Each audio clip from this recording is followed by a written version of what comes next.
your product or service. So as a demographic, they are a huge part of our population.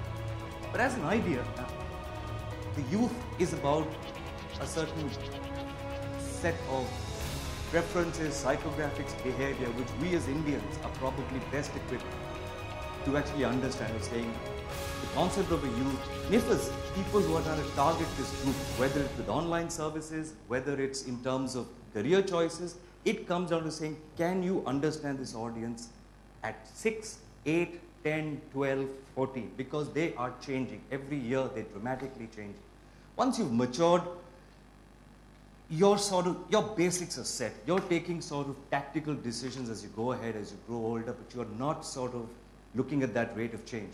And this is at the heart of it, what makes the difference between marketing successfully to the youth and not really making it count, right? I've got a slide of evolution, right? And the reason why I've got evolution as a slide is that when you think back to standard concepts like product life cycle, early, mature, steady, decline, right? It's based on human life cycles, right? People are born, when they're young, they innovate, they experiment. That is exactly the kind of people or the psychographics you're expecting when you launch a product. You want people to experiment your product. And it becomes critical in that sense to understand the youth. What I would like to do, therefore, is saying 350 million people is a large number.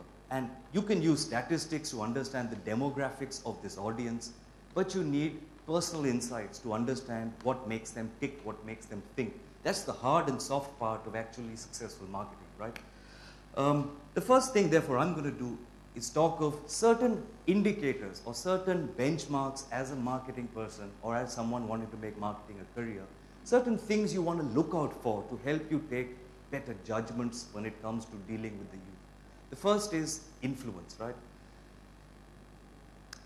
Kids, whether they're 4 years old or 14 years old or 18-year-old youth, have a mind of their own. And you will not believe the level at which not only do they buy stuff, but more importantly, they influence decision-making, right? Those of you who have kids at home would probably believe me when I say 1 in 2 holidays are places that the kids want to go to, not where the parents want to go to, right? When you look at product categories which are family purchases, shampoo, soaps, typically things all your mothers would have bought, saying, let's buy a big jar, keep it in the bathroom, all of you in the family will use that same jar. You found marketers slowly saying, look, if I were to talk to a kid and ask a kid or a teenager to say, look, would you be interested in your own brand? You will get them influencing their parents because they see merit in saying, I'd like to actually have something that I want, right? So whether it's shampoos, and obviously in stuff like, do you want Complan or do you want Bonvita in your milk? They will say, I want A or B, and the parent will go and buy them A or B, right? So the first thing is saying, what is the level of influence that this segment, whether you're plays with your product, and at what age do they start playing that influence?